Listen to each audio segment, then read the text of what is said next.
Miarahaba antsika rehetra mpanaraka ny Tecomso eto amin'ny TVM. Manam-bahiny foana antsika e. Anontaniantsika indray hoe iza ny vahintsika. Iza ny anarandry? Idéal. Idealy? Mahandro. Mahandry? Nilaina. Nilaina? Arena. Iarena. Fialan-tsasatra izao tsika rakizy dia mila milalao. Atsangana ny tanana izay tia milalao. Tia milalao daholo ny ankizy. Inona ny kilalao tena tiandry? Grisa hono. Balançoire. Balançoire. Trampoline. Trampoline. Basket. Basket. Rehefa fialan-tsasatra tahaka izao dia marobe ny kilalao azo atao. Hiaraka hilalao tsika atao anatin'ny ankizy milalao.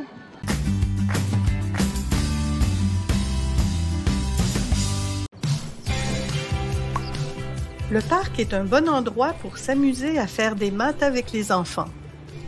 Ada et Pascal sont au parc avec leur maman et leur petit frère Nicolas. « Regarde maman, je vais me rendre jusqu'au bout. » Maman saisit l'occasion pour attirer l'attention des jumeaux sur les formes du jeu de marelle. « Pascal, quel est le nom de la forme sur laquelle tu te trouves? »« Un rectangle. »« Ah oui? Pourquoi? »« Il y a 4 côtés. » C'est vrai, mais il y a d'autres formes qui ont 4 côtés. Pour savoir si c'est un rectangle, il faut regarder les coins. Les 4 coins doivent être pareils, et c'est le cas ici. Les 4 côtés sont aussi pareils, comme un carré. Tout à fait. C'est un rectangle et un carré. Et la case tout au bout, qu'est-ce que c'est? Une moitié de rond. On dit une moitié de cercle. En fait, on dit demi-cercle, mais vous avez bien reconnu la forme. Reconnaître et nommer des formes. Savoir identifier et décrire une variété de figures planes est une habileté dont les enfants se serviront dès le premier cycle du primaire, où ils seront amenés à comparer et à construire des figures formées par des lignes courbes fermées et des lignes brisées fermées. Chouette, un ballon! Remarquez-vous quelque chose de particulier sur la surface du ballon? Il y a plein de petites formes noires et blanches. La forme noire a 5 côtés. Exactement. Ce sont des pentagones. C'est quoi un pentagone? C'est une forme qui possède 5 côtés. Est-ce que c'est la même forme que les arrêts rouges? Il faudrait vérifier. Mais d'abord, il faut rendre le ballon au joueur. Qu'en dites-vous? Est-ce que les 2 formes sont pareilles? Les côtés sont différents. Celle-ci a 2 côtés debout et 2 côtés couchés, et aussi 2 côtés penchés comme ça et 2 autres côtés penchés comme ceci. Ça fait 8 côtés. Et combien de côtés ont les pentagones? 5. Est-ce que ça se peut, un pentagone avec 8 côtés? Non, ce ne serait plus un pentagone. Si une forme a 8 côtés, on dit que c'est un octogone. Allons voir si on peut trouver d'autres formes. Décrire des formes. Pour décrire une figure, les enfants doivent observer les différentes caractéristiques de celle-ci et savoir les nommer. C'est aussi une bonne façon de se familiariser avec le vocabulaire de la géométrie. Regardez, j'ai trouvé un triangle rouge. J'en vois un plus gros. Ce n'est pas un triangle, le sol, ce n'est pas un côté. Tu as raison, Pascal. Pour être un triangle, il faut absolument avoir 3 côtés. Ceci est un triangle. Ceci ressemble à un triangle, mais il manque un côté. Venez, on va tracer des triangles dans le sable.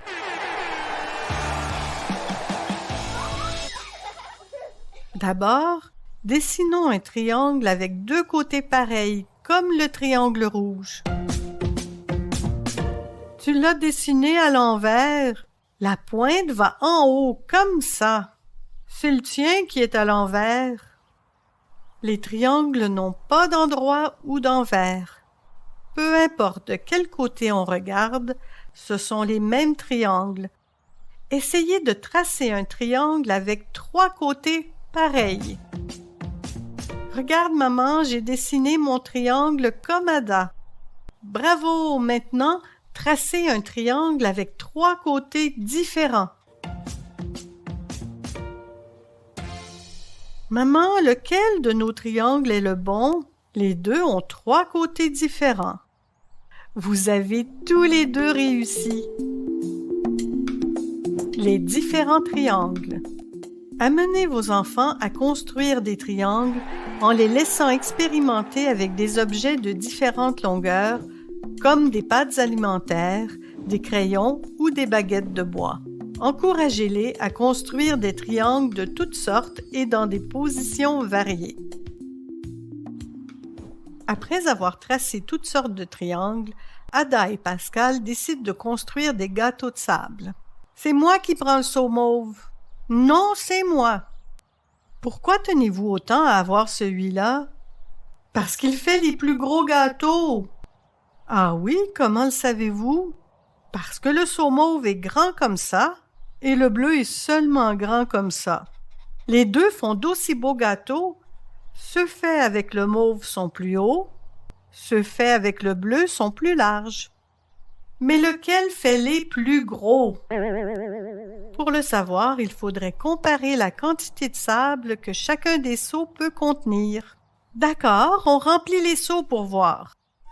Regarde, maman, les 2 seaux sont pleins. Très bien. Et maintenant, comment allez-vous comparer la quantité de sable que chacun contient? On va faire des montagnes pour voir la plus grosse. Tu as mis du sable partout. Oups! Je me demande si le seau de Pascal peut contenir tout le sable qui se trouve dans le seau de Ada. Arrête, c'est plein! Mais il reste du sable dans mon seau. Lequel des 2 seaux peut contenir le plus de sable? Le bleu. La capacité d'un contenant. Les enfants vont généralement juger la capacité d'un contenant en se fiant à la hauteur de celui-ci. Pour préparer les enfants à résoudre des problèmes, n'hésitez pas à les exposer à des situations complexes, puis à les inciter à chercher des solutions par eux-mêmes. Après une belle journée à s'amuser au parc, c'est maintenant l'heure de rentrer à la maison. Le chemin du retour est loin d'être ennuyant. Il y a tellement de formes à découvrir et toutes sortes d'occasions de résoudre des problèmes. Car, après tout, les maths sont partout.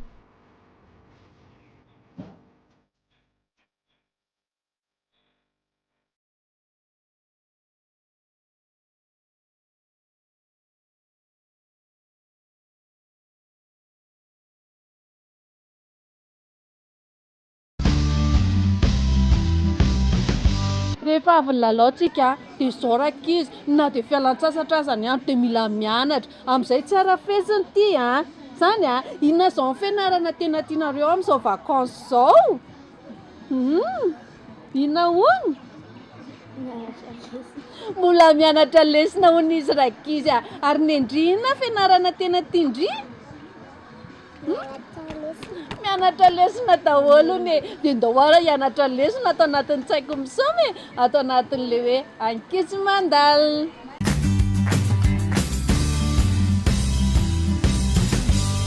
Good morning, my name is Jenna, and today we're going to do a few simple greetings. How are you going to be able to talk to someone if you can't say hello? And that's our first greeting.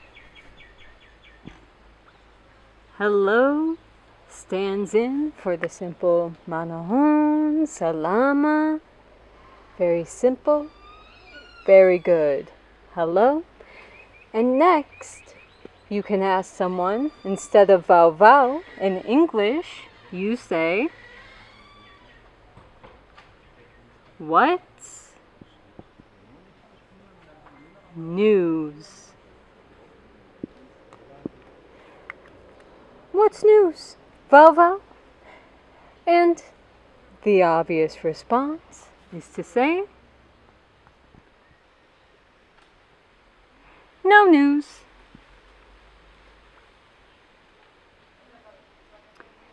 Valval. Very easy. You are able to talk to someone, but if you want to get to know someone, you ask them,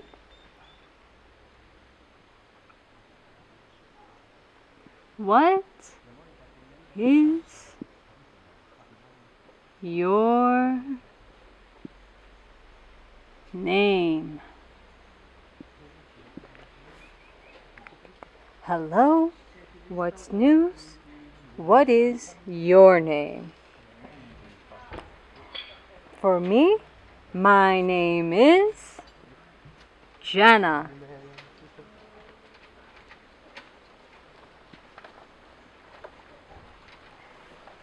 Right here, you put your name. Unless your name is Jenna, this one is for me. And the last one I want to give you for today is how to say veluma. Goodbye.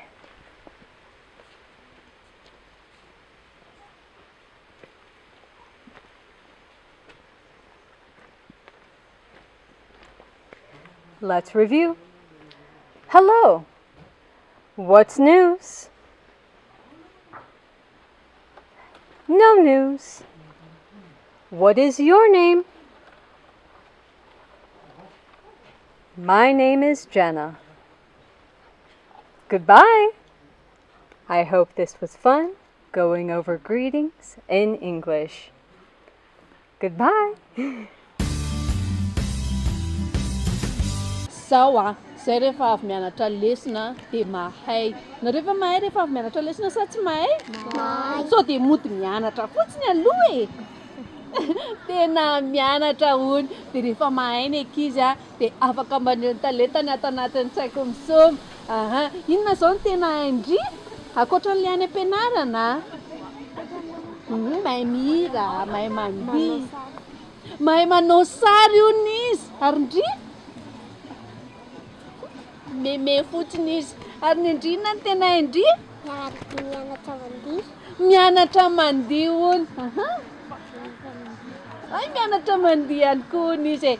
Zao hiaraka anaraka ny talentan'ny ankizy na tonga ny azy taty amin'ny tsaiko misomontsika. Aza misaraka aminay, mbola verina eo zay rehefa avy eo.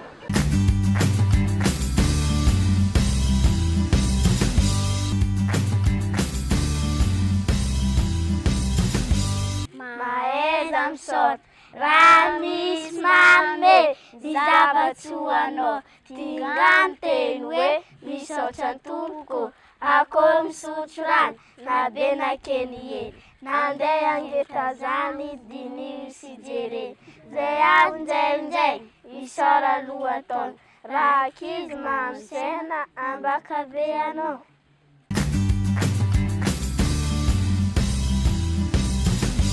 Mame, vache, mame, avacide, toi, les poussi, les nexi, les mazera, l'aninera, olorikiner. Mame, vache, mame, la droit, avacide, toi, les poussi, les nexi, les mazera, l'aninera, olorikiner. Malakano, mangiano bush.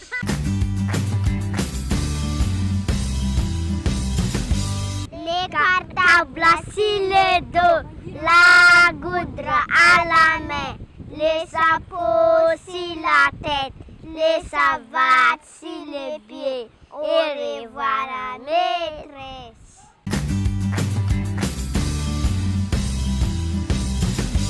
Soti antikawe na lebe na kempu soti antikawe tena tituku dadaku neniku zukuku sizanjiku avaku namaku tiani jeso jeso tiantika jeso tiantikawe jeso tiantikawe na lebe na kempu Jesu siantsika hoe sena titopo dadako neniko zokoko sy zanjiko avako namako tiany Jesu Jesu tiantsika Jesu tiantsika hoe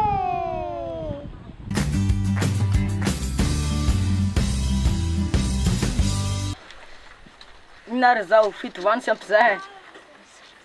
Sifotry. Inareo zao raha ngalagny sy reo kasainy. Tomatika. Marina. Inareo zao mandeha andro izy mandeha aligny. Le miagny izy kiloza.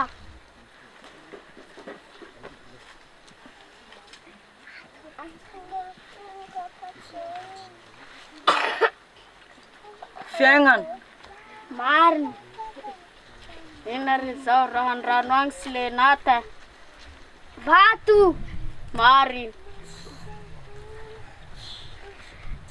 Ina koa ry zao karakiny amy ragno midabokany amadibay. Toha. Vovongany. Marina. Inareo zao voky le body ampigny seza. Manasa. Marina. Inareo zao vata kely feno taimbalavo.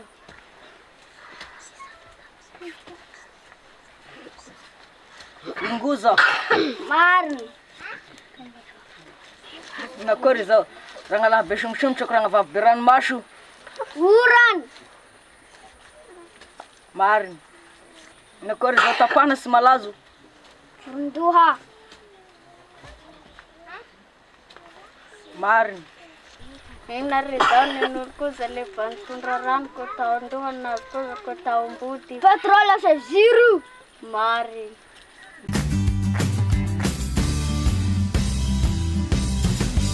Na misy magnome ny zavatra ao anao, kinga anteny hoe nisata tompoko, ne kosotro rano, na belakereo, nandeha ambatan-drano, de nisy ireo. Iazo mandavaina, nisorany atao, nakizy mampisaina, fomba kavianao. Azafady.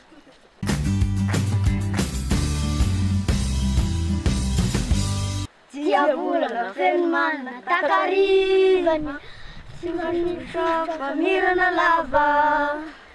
Dia volana feno manana takariva, sy mba sosotra famirana lava. Bailalana, bailalana, bailalana, bevela tanana. Bailalana, bailalana, bailalana, bevela tanana.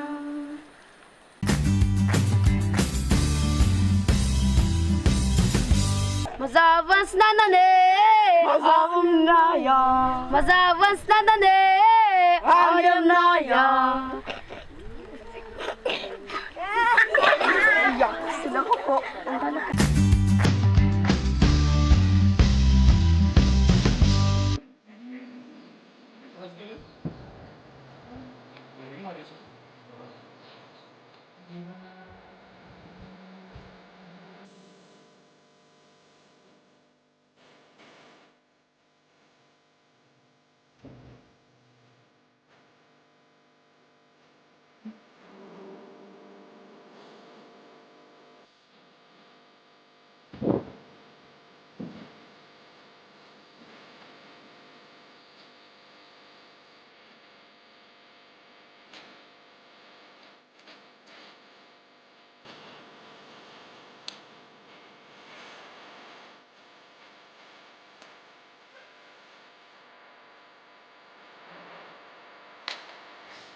Tapitra ny fandarana traiko amin'sôma mialohan'ny tena isarahana manana zavatra omenanareo zahay manana akamantatra mosy ataovy mafy be le akamantatra ho eniny any an-trano dia eninay eto Ina zao, tena voatra tendrombohitra ray ony feno lavaka fito hainareo any an-trano ve zany hainareo ve inona ho no valiny pare.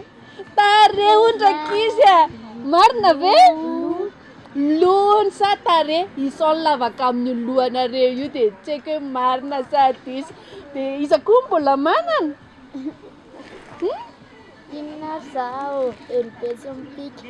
elobetsy mipika hainareo any an-trano ve za aloha mahay inona ny valiny lanitra hony marina sa diso marina dia mialohan'ny tena isarahantsika ny ankizy rehetra mivahiny eto amin'ny fandarinantsaiko misoma dia manome hafatra inona kiny hafatra ho an'ny ankizy any an-trano Mianatra tsara amin'izay. mianatra foana hony amin'izay mahay inona ihany koa Mianatra tsara amin'izay tsy mandiso fanantenana. ay tsy mandiso fanantenana ny dada sy neny inona ny hafatra hony ataovy mafy be fa tsy haniny any an-trano Tsara. endro tsara hony inona ny hafatra Tsy mandeha rehefa eny an-dalana. tsy mandeha rery hony rehefa eny an-dalana fa miaraka amin'ny dada sy neny na miaraka amin'ny zoko fa laza amin'ny mpangalajaza eo mpangalajaza hony dia amin'ny manaraka indray zay vahiny eto amin'ny fandarinantsaiko misoma zany fa alao aloha zay andeha hody vetivety ndao tsika anao velomany ankizy any an-trano ary veloma